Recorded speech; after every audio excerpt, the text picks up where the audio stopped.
COVID-19 pandemic is already being felt in the form of rising food prices. As at January 2021, food inflation, which measures the rate of increase in food prices, rose to about 20.5% from 19.56% in December 2020.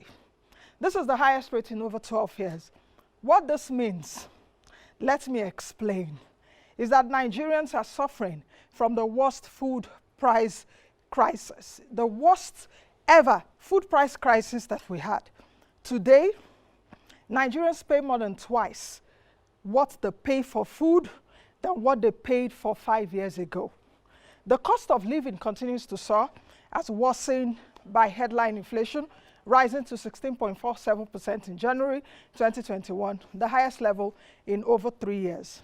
The deepening of food inflation is attributed to increases in the price of food, cereals, potatoes, yam, and other tubers, meat, fruits, vegetables, fish, oil, and fats. These tragedies of prices have created a bigger hole as many Nigerians are made poorer. The high level of insecurity and the continuous attacks on Nigerian farmers have worsened farm outputs and pushed down food reserves, raising the price of key staples. On the other hand, the entry of COVID-19 into Nigeria and the subsequent implications have adversely impacted the manufacturing industry as a result of the slowdown of retail and trade activities, as most finished goods flow through the sector to final consumers. In the recently released GDP figures, the manufacturing sector shrank 2.7% last year, as the yearly contribution of the sector to Nigeria's GDP stood at 8.99%. In the past 12 months, the fortunes in the food value chain and the manufacturing sectors have dwindled. Is the future of the food system in Nigeria still bright, with incessant challenges and a huge import bill, as 3.3 trillion naira was spent from 2016 to 2019 on food imports? Will food prices continue to rise, or will we see a respite? Has the manufacturing sector received its support? Are we seeing solutions manifest, or a repeat of the same mistakes? Or is it that the solutions are not well thought out to meet the stakeholders? This is COVID crisis 1 year on, counting the cost, the public dialogue.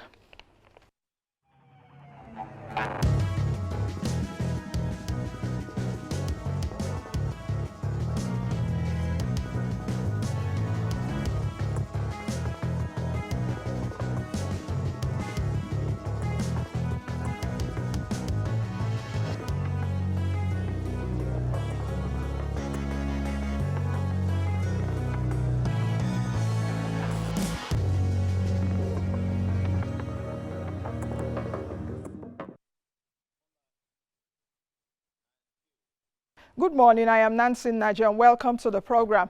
Today on the program, we will be shifting our focus to the impact of COVID-19 on the food and manufacturing sectors.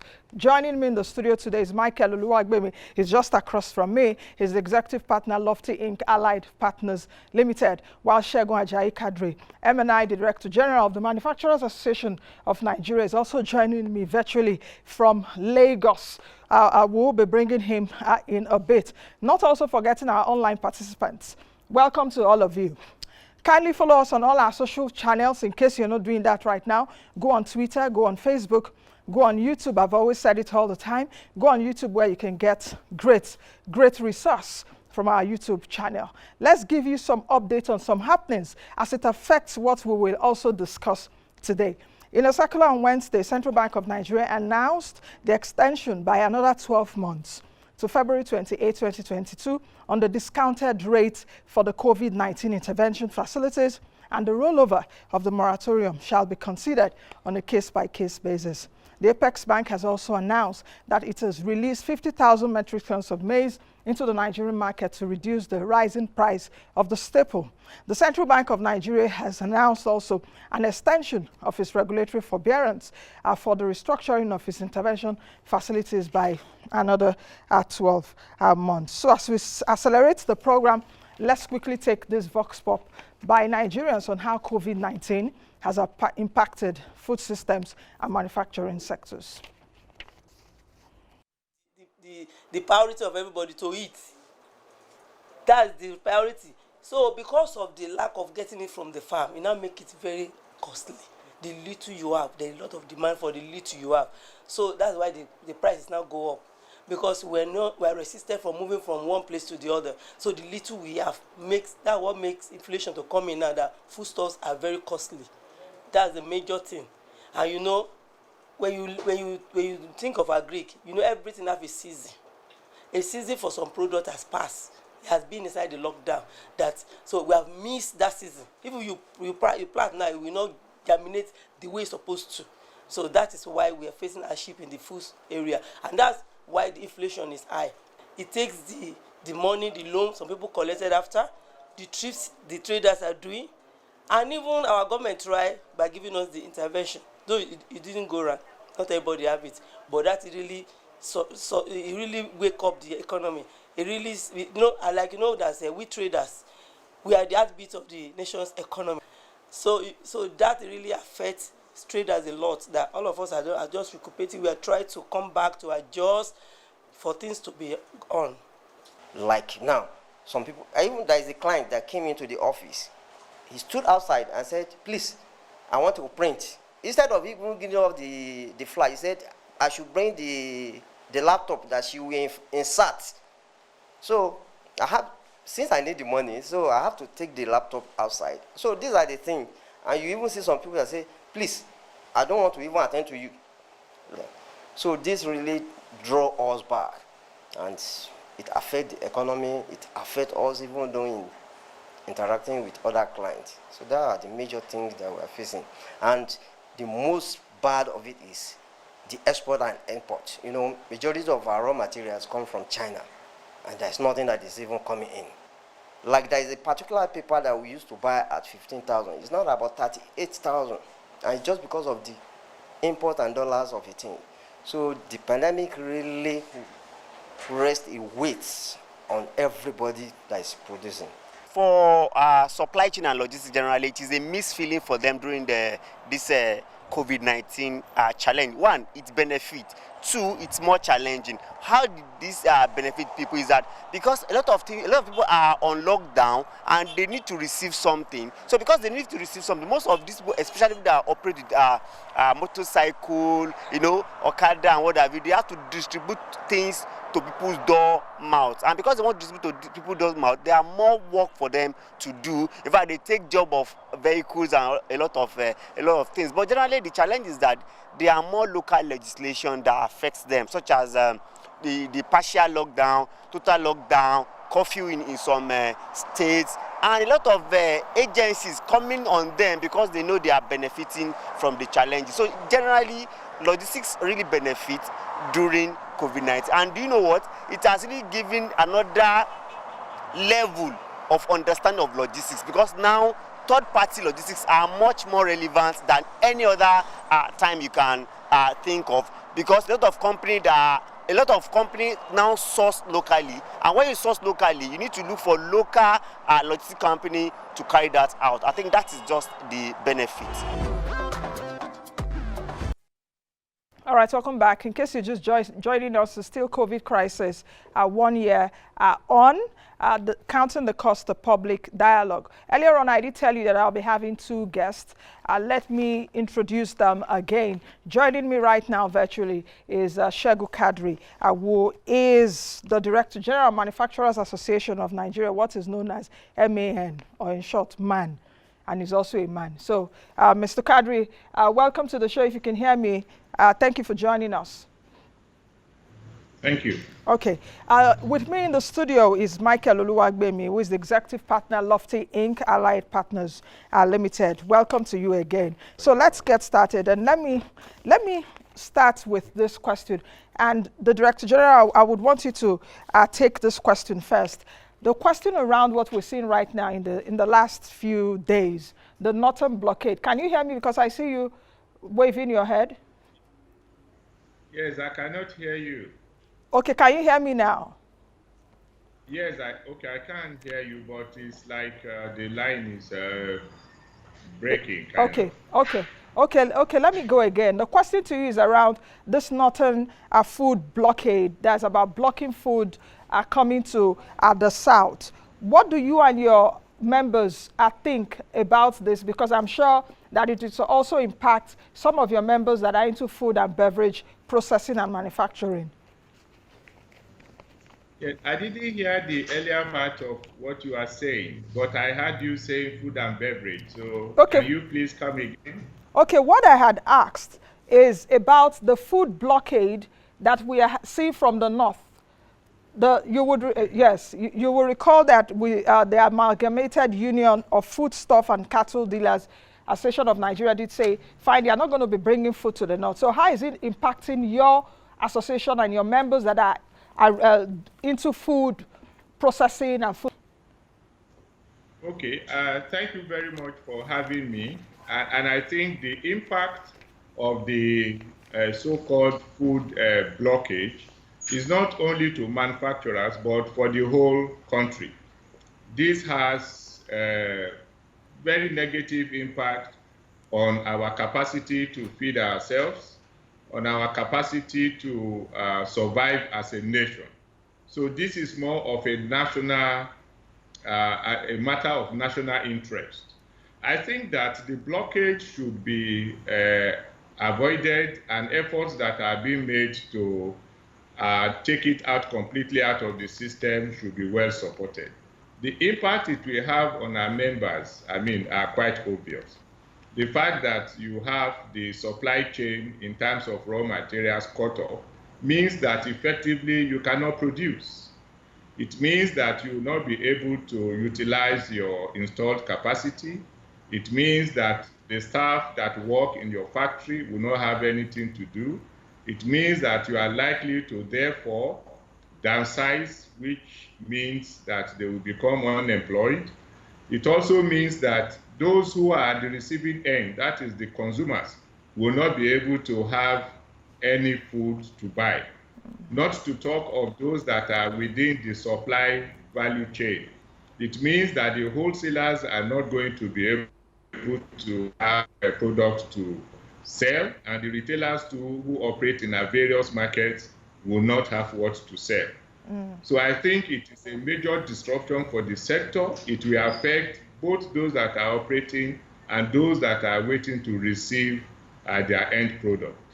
I think it is something that we should not allow to happen, and government should wake up to its responsibility by ensuring that all those threats are put away and they do not form part of our national engagement. Okay. It is not right. Okay, let me still stick with you and ask you how the past 12 months have been, especially for your members, for you and for your members, Manufacturing Association of Nigeria.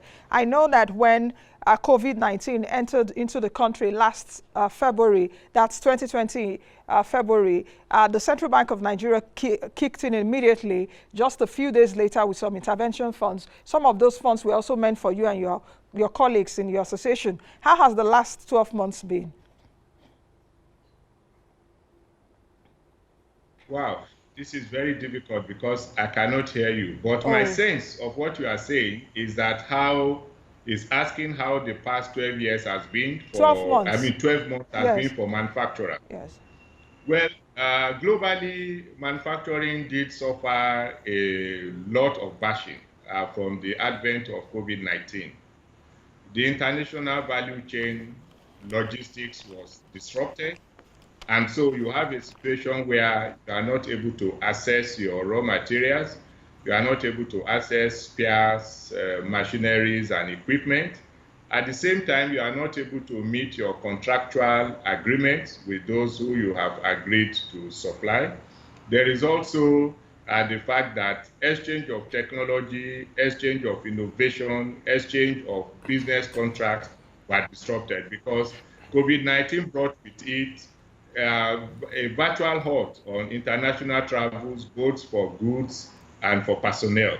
So to that extent, it was quite disruptive. But if you step down to Nigeria, you also know that we had a period of lockdown where both commercial and social activities were brought to a halt. For the manufacturer, we were unable to, like I said, receive our raw materials. Workers are not able to go to their factories. our stock of even unsold inventory that would have been helped. We couldn't get them to their end users. We also had a situation where, apart from food and beverage, and as well as pharmaceuticals and chemicals, all the other 8 sectoral groups of man were effectively paralyzed for a long period of time. During this period, manufacturing performance plummeted. I mean, for instance, we had capacity utilization reducing by more than 24%. We had situations where companies had to engage in downsizing, at least temporarily. However, after the first half of the year, we entered the second half of the year, and we are now able to have some respite. So it is important that government considers very seriously the idea of making sure that the manufacturing sector remains open, even as we deal with the challenge of COVID-19. Okay, thank you very much, DG. I'll come back to you in a bit. Let me take Mr. Oluwagbemi that is right here in the studio with me. And Mr. Oluwagbemi, I know that you are also involved in agriculture right now.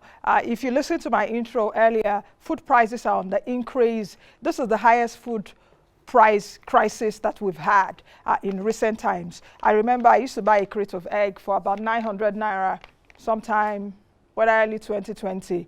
Now it's going for about 1,300 naira. Bread used to be like 300, 350. Now bread goes for a loaf of bread goes for 500, 550. Even the aggregate bread I know has also increased. How did we get here? Is it pandemic inflicted, or is also self-inflicted, then worsened by the pandemic? Yeah, thank you very much for having me on your program once again, Nancy. And yes, LoftyInc, we have quite a bit of involvement and engagement in the agri sector, specifically through one of our affiliates, Vetman's Resources. And I've advised a few agricultural projects on the large scale, both at the state and the federal level in terms of advisory services. And so we've been part of these issue that, and I mentioned it, if you recall, during the town hall last year when we talked. And we had a town hall in the heat of the lockdown. Yeah, in the heat around of the lockdown. April yes, last year. And I said then, and I will say it again, that there's nothing that was the problem before COVID-19 that has suddenly disappeared because COVID-19 came. Whatever COVID-19 is doing is highlighting the issues that we have failed to address over the past 30 to 40 years. And that is, if there's any sector where that is true, and is really true, is agriculture. Let me give our viewers a view of what our agriculture profile looks like. It employs 36.4% of Nigeria's labor, accounts for 22% of Nigeria's GDP, yet only accounts for less than 3% of its export. So you can see that performance disparity in terms of the revenue contribution of the agriculture sector to the Nigerian government or even to the Nigerian population, despite its huge and massive contribution in GDP and its massive contribution in labor, then it shows you that we have some serious gaps in the sector. Secondly is that we, like you said during your program, 3.3 trillion naira in import, but only 803 billion in exports. That massive deficit again in the agriculture sector shows that we're not doing something right. Everything boils down to the problems that the agriculture sector has been experiencing in Nigeria from day one, which is our, and I said it's not apolitical. What I'm about to say is not politically correct, but I have to say it, and because I hold you and your viewers the truth. Nigeria's obsession with smallholder farming, which also goes in tandem with low productivity, has ensured that over the years we've been putting our money and our investment in the agricultural sector literally in a basket. We should be focused as a country, as we expand the country and as we grow the population. Nigeria should be looking at agriculture at scale, not our obsession and continuing insistence on investing in smallholder agriculture. Smallholder agriculture has the statistics very clearly. The average age of a farmer in Nigeria in the smallholder sector is about 66-year-old and rising. So that means the farmers are aging, the tools they're using are aging, the methods they're using is aging, productivity continues to drop. Per hectare, the yield in Nigeria in maize, in rice, in sorghum, in all of these important products that we consume continues to go down, despite all the investment that we've been doing in the sector. So this is a major issue. Now everybody will come to this program and probably tell you, oh, funding is the problem. Well, the reality is that the banks are not going to throw depositors' money at any sector that is not productive, any sector that continues to yield negative in terms of returns to the investor. So the only way you can make the sector productive is to make it and move it towards agriculture. I mean, we all learned what we call economies of scale, in basic economics. Why do we think agricultural sector in Nigeria is going to be exempt from it? Why do we continue this? Even the people that come into Nigeria, either the USAIDs or the DFIDs, all the development partners that come into Nigeria and preach the gospel of smallholder farming, the countries they are coming from engage in agriculture at scale. Now, let me take you up on that before I go back to the DG. You're saying that because of the smallholder farmers system which we have, at least those are the people that have been feeding us for as far as I can remember, or since I was born, as it were. But should we throw away the baby with the bathwater? Can't we innovate, reimagine the food system while incorporating them, while also bringing in young farmers? Because from your own analysis, the average age of a farmer in Nigeria is 66 years, and I agree with you. But can't we also revolutionize that sector? After all, the president said, produce what you eat and eat what you produce. How did you say it? Well, I recall my MBA class, and you're talking about the Potter forces, and you're trying to be neither here nor there. You I'm not neither here nor there. You're going to in terms of Potter strategy. Yeah. If you try strategically, you have to pick a strategy and you have to execute it. I mean, this is what we learned in basic MBA. Large-scale farmers are not perhaps those that will feed the nation. They will produce and perhaps they would export. Not really. So can we bring both together? First thing first is not and also create wealth for our citizens? I don't even think it's about bringing both together. I think the first thing first is that we must stop imagining agriculture as an activity. Agriculture is a business. So if you look at agriculture as a business, then the obsession with smallholder becomes infertile. Let me make that very clear, because at the end of the day, the farmer, the person you call the smallholder farmer, is an employee in an agribusiness context. He is an employee. He will go to the farm. He will still farm. He will still do his whatever activity that is engaged in. But today, we are not imagining it as a business. If we imagine it as a business we have farm laborers, which is almost all of this. What we call farm laborers today in Nigeria can be absorbed by maybe 10 businesses in the context of a large-scale agricultural focused country. But we are obsessed with the political translation and transliteration of what is called farming, which is an activity and not a business. If we move farming into a business, then we will understand that any of the smallholders today will not be left out. There's no way they will be left out. If you have a massive growing agriculture sector that is doing, look, for example, in our country today, we have the second percentage of land in the world that is arable in the world. Yet about more than 75% of it is not cultivated. Why? Because we've not invested in a massive land opening strategy. How do we open up massive acreages of land at a time? You can't do it with smallholder farmers. I'm sorry. It's just not possible. You need mechanization. You need to bring in large-scale farming. And those smallholder farmers will be engaged as employees in the context of large-scale farming. And there's nothing wrong with that. At the end of the day, if everybody is engaged in smallholder airlines, smallholder taxi driving, smallholder transportation, smallholder healthcare, but all of those things don't make sense. No, I don't think you should compare. But let me come back. Let me come back to the DG. DG, did you hear what Mr. Oluwagbemi said, and what is your own view about it? Smallholder farmers, should we throw them away with the baby and the bathwater, or people like you? I know, just respond. Well, thank you very much. I think he is the expert, and his views should be well considered. I'm of the opinion that the smallholders farmers are here to stay. So I think there's very little we can do about getting them off the radar. They will continue to operate as small holders. However, you can't distract from the business sense that he has brought into it. Manufacturers will normally prefer large-scale farmers because it's easier for you to get your raw materials from one source, and so you can keep on production. However, you cannot go beyond your environment except you do something very radical. And I think what he's advocating is a radical departure from laying too much emphasis on small-scale holders to the detriment of encouraging large-scale farming. I think right back in our villages and so on, we know the importance of feeding the village. And you can only feed the village when you derive the food that is grown around the village. So I think they will continue to exist, but government has to, and even the private sector too, has to consciously grow large-scale farming. So that we'll be able to have stock that will be able to go both into feeding for food sufficiency and into feeding manufacturing for food processing. So I think the two have to go together. That's my take.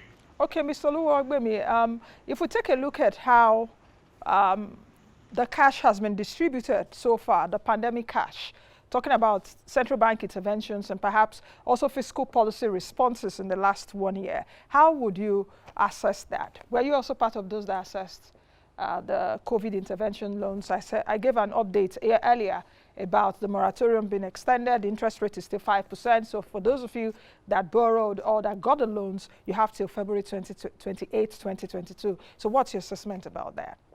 Yeah, I think any palliative in a moment of crisis is welcome. And I think in the case of the COVID palliative, specifically under the ESP program, a lot of the payroll support helped quite a bit, a lot of businesses. I believe even a lot of the businesses that we are affiliated with or startups that we support at LoftyInc access that. And that was very important during the one that is managed by NSL Microfinance Bank. They access that without knowing people? Yes, they were just basically went online, and a lot of them still continue to get alerts. Some people even still got alerts for a couple of months ago. Really? Months ago, yes. That's what I just asked in there was what I focused on yesterday, the intervention funds and how many people. A lot of people did access it, and it helped, especially when you look at businesses that could not even have those staff work for them, and yet the staff have the expectation of being paid.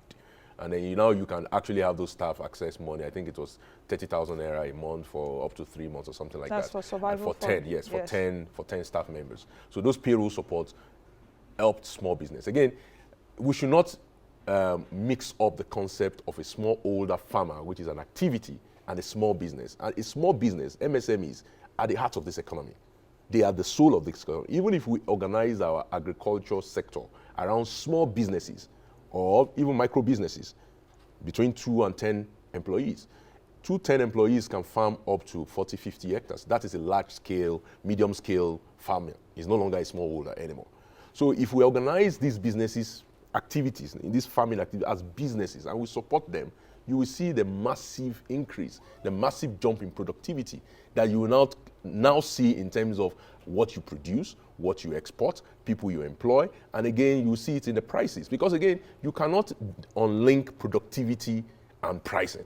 The moment you increase productivity, that means per hectare in Nigeria today, I think you get about 1.5 to 2 tons per hectare of maize.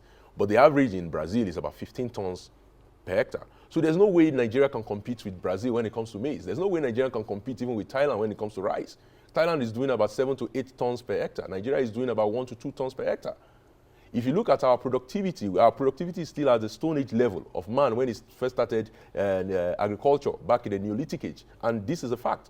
The calorific efficiency of the farmer in Nigeria today, which is what we do slash and burn agriculture in Nigeria, is about 10. The Stone Age man was about 5.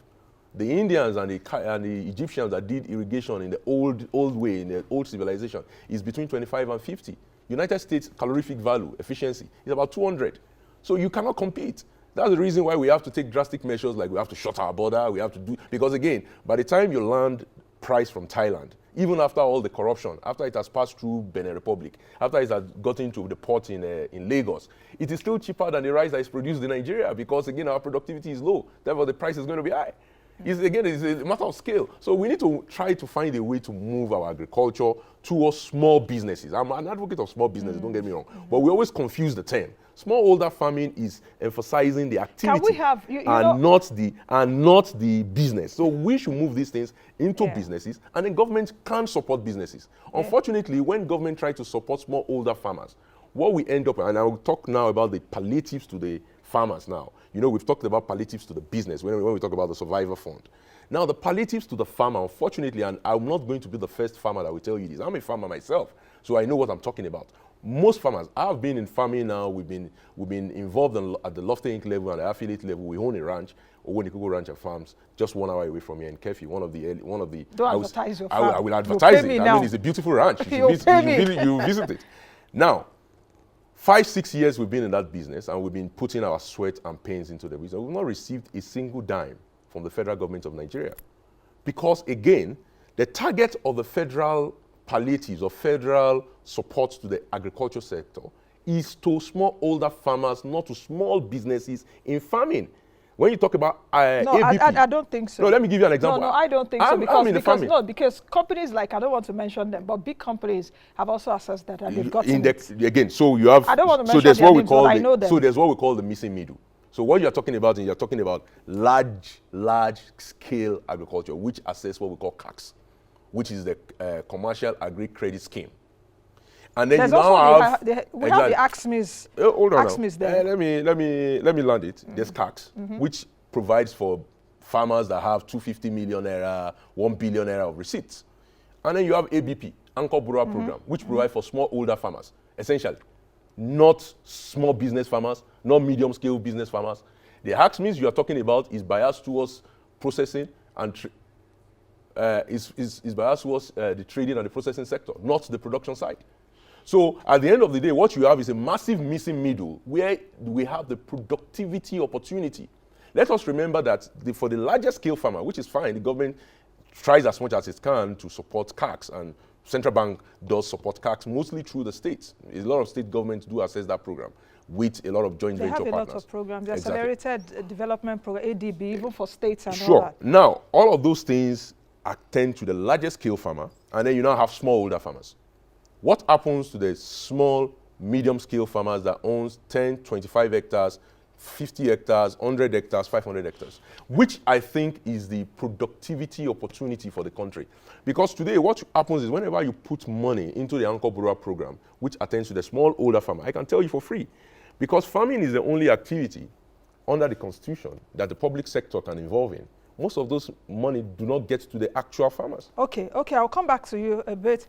DG, I know you're hearing what he's saying, but I want to go to my online audience now because they've been there with us for a while, and a couple of them have sent in also their questions. You can see them right now on the screen. A few of you have questions here. I'm trying to get them out. Engineer Chika, can you unmute and ask your question?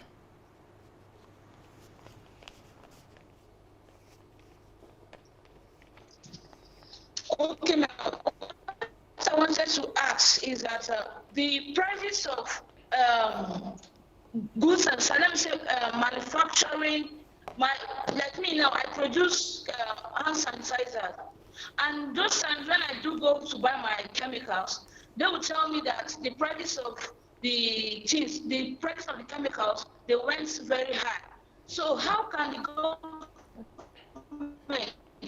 see to this, that the prices of chemicals going high, and when we start selling our sanitizers 1,000 naira, then people will not want to buy.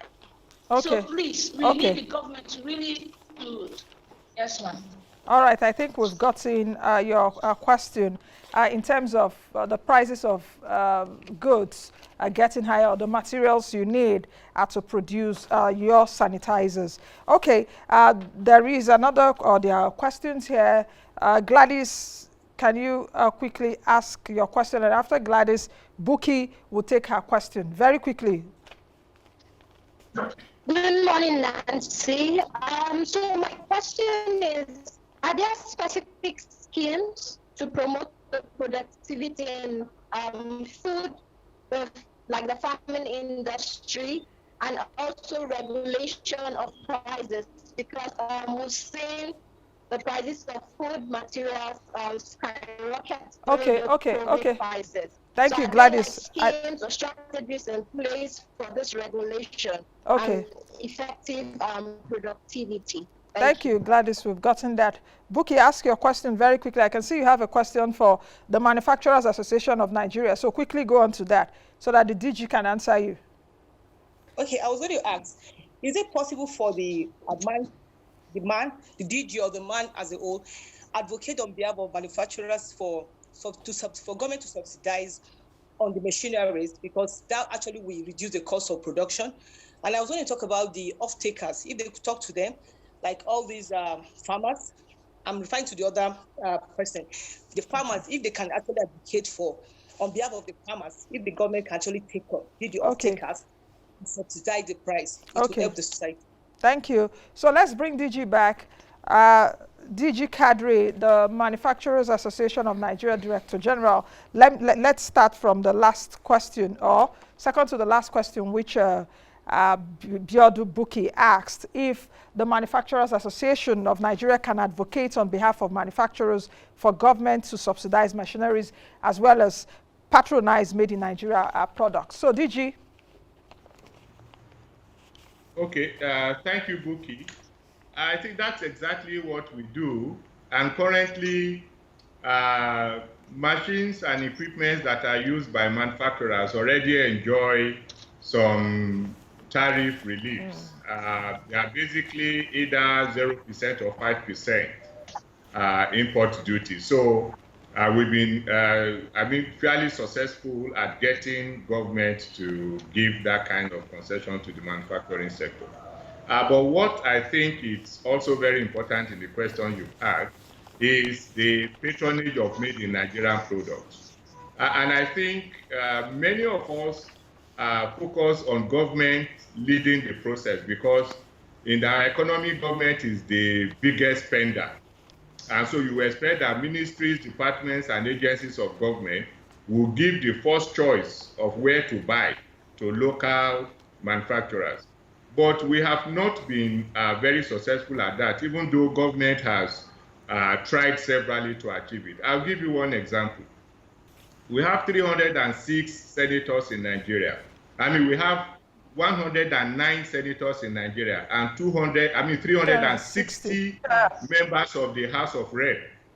But if you go to their offices today, are the furnitures in those offices made in Nigeria?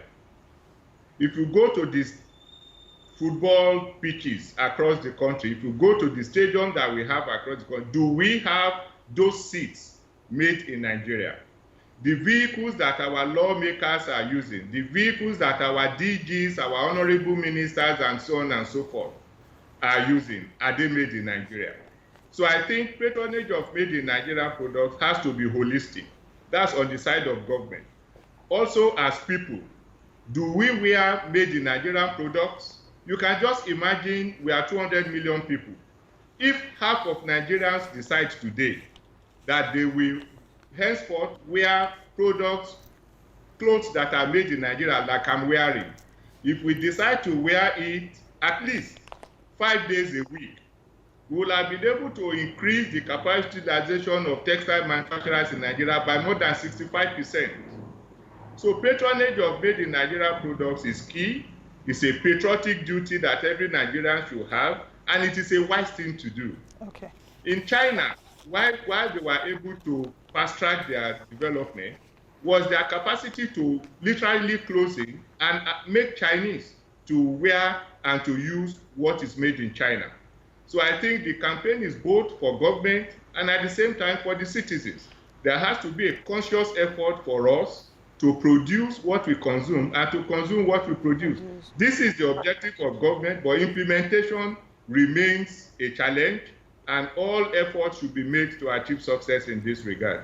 Mr. Oluwagbemi, the other question from Buki also, it's about if the government can be major off-takers for food producers, subsidized, thereby reducing the retail price.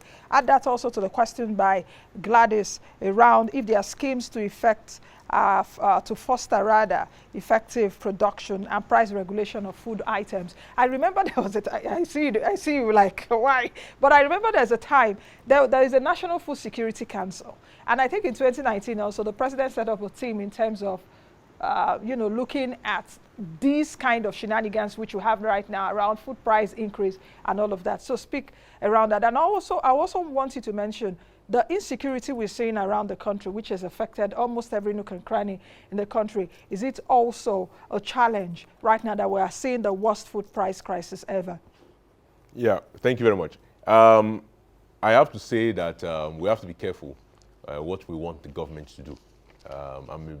Because sometimes we Nigerians, sometimes we're sort of confused whether we want a capitalist system or a socialist system. Or a socialist system.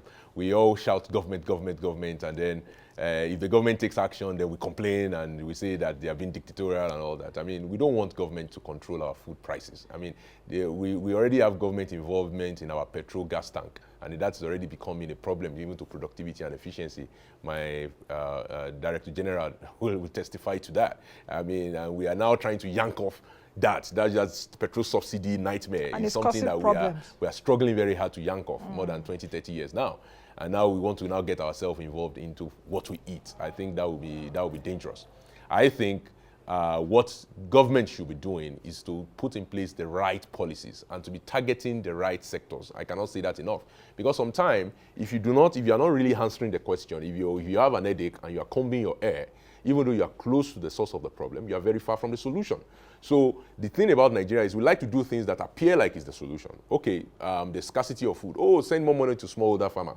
Does it solve the problem? Probably not. We've been doing it, and the definition of madness is doing the same thing and expecting a different result. You're not going to get a different result because it's basically inefficient. It's not working. So you need to look at new things to do, radical things like I've already proposed. You need to mechanize. You need to provide infrastructure. You need to target financing to non-political farmers. You need to provide extension services. Our states used to be in the past, and I will mention this. This is what I think government can do. This issue of guaranteed offtake. We used to have commodity boards before we found petrol. So the whole idea then was that the only, like today now, any state or any federal government in Nigeria today that invests in agriculture basically cannot get that money back because there's really, most agricultural activities are tax-free. We do not pay taxes as farmers when it comes on selling our product because it is food, it is exempted. So how does government get the money back? The only way you really can see government getting the money back is by you having commodity boards. So we are advocating that we should bring back some of these so that farmers can get guaranteed offtake. If I, as a farmer, know that at the beginning of the season, I'm setting the price of these particular commodities I'm producing is already set, and then all I need to focus on is how do I increase the productivity of my land to produce more of it, and somebody will come to my farm and take it out and go and sell it. So that's commodity exchange, commodity boards, bringing back some kind of guarantee. But are you happy with the news of the revival of the NCX, Nigeria Commodity Exchange, that was announced just a few weeks ago? The taste of the pudding will be in the eating instead of the... DG, just one last question before we go. Pandemic cash that was extended to your manufacturers, have you and your members assessed it? And to what level have you used it? 12 months on, a moratorium has been extended, interest rate is 5%. How engaged are you with the authorities on this? Well, thank you very much. This is a very important question. And the only joy in it for me is the extension. Because we have repeatedly said that our members are not accessing the funds. As a matter of fact, we have engaged the central bank, and we have repeatedly informed the central bank that what the commercial banks are saying is that they do not have clarity as to the procedure and the regulation governing the release of the funds. We find it extremely difficult to believe, and we have continued to wonder why it's taking such a long time for us to be able to break this lacuna. I think with this extension, it has provided an avenue for us to engage so that this very important sector is able to access those funds. We are delighted that it has been extended, and I think that what the central bank has done is to bring this matter back to public discourse and public focus. We should be interested by a report that shows how many manufacturers have been able to access these funds. And then it will be a lot easier for us to gauge how effective it has been. We welcome the extension, and we are looking forward to clarity so that the commercial banks will be able to disburse these funds to needing manufacturers. I understand what you're saying because quite a lot of people have also come out, even big companies that wanted the loans. They did not have clarity. They will go to their banks will tell them something else. Go to central bank will be saying something. The banks are misinterpreting them and all of that. So I'm wondering where that is coming from. But let's see how it goes, at least within the next 12 months. And I also know that even from the National Bureau of Statistics, their figures as of 2020 shows that manufacturers, out of the bank's credit, commercial banks credit, manufacturers owe about 3.3 trillion naira out of the 19 trillion naira banks give to you and your colleagues in the sector. But I want to wish you well, and let's talk sometime soon, perhaps in a few weeks, and see how engaged you are with the authorities and if your members are getting this. That is why we're doing this show, really, to take a look at the sectors in the last 12 months. So thank you very much, DG Kadri. Have a great day. Thank you. God bless you. God bless you too. Michael Oluwagbemi, thank you very much. I think we still need to analyze what you've said. Yes. If we should throw away the baby with the bad water, no. or we look at it holistically. We should look at it holistically. Yes. But thank you for joining us on the show today. Thank you. All right, I would also say thank you to my online audience. Thank you for joining us today. Please join us again tomorrow. I can see you guys are waving. I'm waving back at you too. I would say thank you especially because close to like 60, 50 people have joined us in the last 4 days now that we started this series. In fact, we started this series last Friday. So thank you to all of you. I know we can't take all of you at the same time, but thank you to all of you. Join me again tomorrow, same time on the station. I am Nancy Naji. Be the best you can be and be the change that you want to see. Don't forget to wear your mask, even though vaccination starts tomorrow. Don't forget to wear your mask. The president will be vaccinated on Saturday. COVID-19 is real.